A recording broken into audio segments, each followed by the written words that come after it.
Okay, on this video, I'm going to show on exits. Okay, now how to get out of a trade. Now we have learned already that when we get into a mo, for example, right here we have a 4-hour mo on the dollar yen. We place our emergency stop loss below all the moving averages. That's what's called the ESL. Now that's just the emergency stop loss. Now that's just in case the market tanks in a second and we don't have time to close out the trade. Now, the exits, the first exit we use is using the stochastics RSI indicator, which is down here. And we can see that this indicator oscillates between 80 and 20.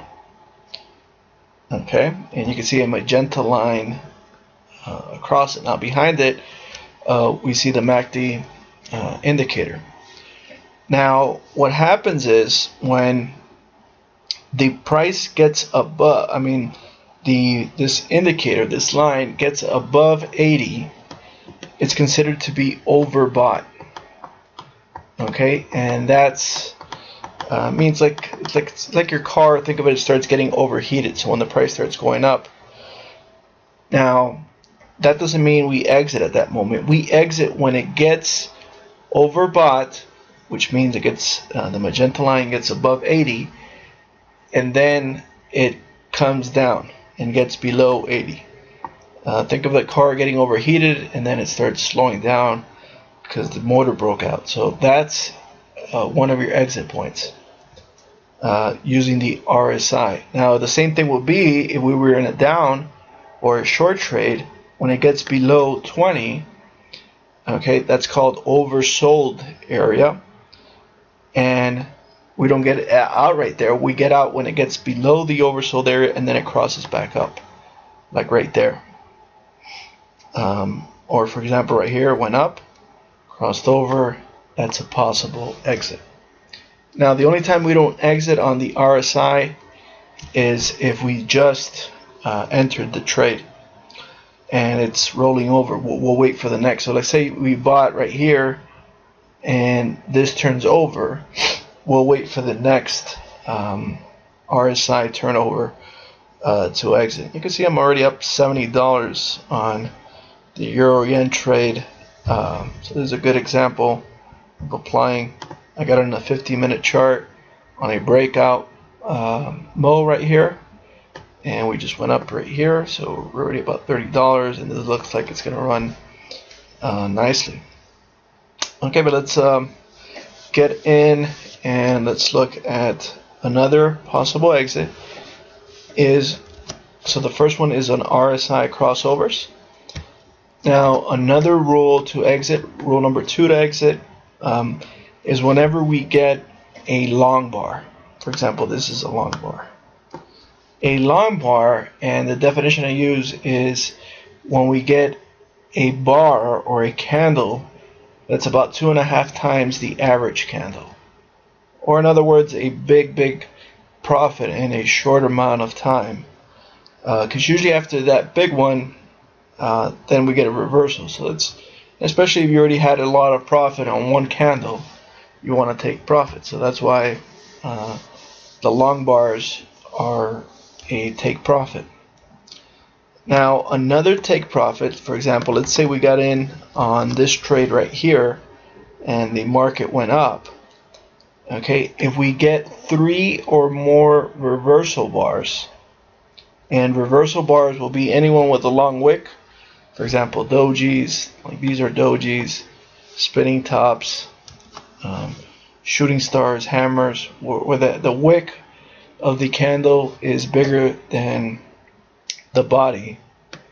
Okay, that and you get 1, 2, 3 more reversals. For example, you get 1, 2, 3 reversal bars. That's a good exit. So if you bought here, say on a breakout mo, and it went up and up, and then it just stalled right here with 3 or more reversal bars in a consolidation area, that's also an exit. And then your fourth exit is whenever you get a stochastics divergence. Okay, and let me see if I can get an example on a stochastics divergence here. Okay, and a stochastics divergence, for example, right there. Okay, you compare when the market makes a high. For example, the market made a high, and then you compare where was the RSI. So the RSI was about there, and then the market made another high, and then the RSI was lower. That's a divergence. So whenever you see the market make a higher high, okay, means this is going up, and then the divergence occurs when the high on the stochastics is not as high. So you can see that how this area right here was higher than this area, but the market made a lower low right there. So that's the stochastics made a lower low. So that's a strong divergence. So that's also an exit point. Okay. Now the fifth exit point is, let's say you get into the trade, and let's just put it on a shorter time frame so we can see examples of it. Okay, let's say you got in on this small entry, and then we get that's a bullish small entry, and we get a bear candle that closes the body completely below the 21, the yellow line. That's an exit. Okay, because you can see when the market trends, it stays above that 21. So if it closes below, like right there, let's get out of the trade. Let's take a small loss. Or right here, let's take a small loss, and let's wait for our next entry point. Okay, so for example, let's go to the Euro Yen trade that we have live. I have my emergency stop loss right here, but if I get a bear candle that closes below here, I won't wait for it to get to the stop loss. I'll just close it out and take a small loss. For example, here, let's say you got in on this trade and you didn't take profit on this fall, which you should have, obviously, because you had plenty of reversal bars right there. But let's just say, for the purpose of the example, that you didn't get out. Now, once you get that bull candle above, that's a warning sign saying get out and close all your position. Okay, so that's the rules that we use for exit. So 1, we use the RSI. 2, we use long bars for exits. 3, we could use RSI reversals. RSI divergences for exits. And 4th exit, reversal bars.